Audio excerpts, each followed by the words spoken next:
ഞാൻ പറയാണ്, എൻ്റെ ജീവിതം കൊണ്ട്, എൻ്റെ ഹൃദയത്തിലെ ചോര കൊണ്ട് ഞാൻ എഴുതി തരാം, നിങ്ങളിത് വിശ്വസിക്കുക. ഈ Bible is an extra ordinary book given to humanity. This is something so exceptional, so unique, so extraordinary that no book ever written in the universe can replace this particular book given by God. ദൈവം തന്ന ഈ ഗ്രന്ഥത്തെ മറികടക്കാനോ അതിന് പകരം വെക്കാനോ മറ്റൊരു ഗ്രന്ഥം ഈ ഭൂമിക്കില്ല.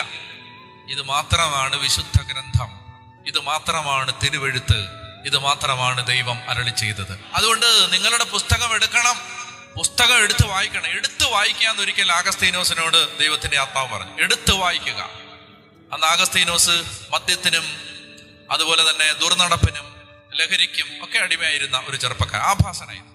ആഥൻസിന്റെ തെരുവുകളിലെ ആഭാസന്മാരിൽ ഒരാൾ. അപ്പൊ ഈ മനുഷ്യനോട് ദൈവത്തിന്റെ ആത്മാവ് പറഞ്ഞു, എടുത്ത് വായിക്കുക. അയാൾ വായിക്കാത്ത ഒരു പുസ്തകം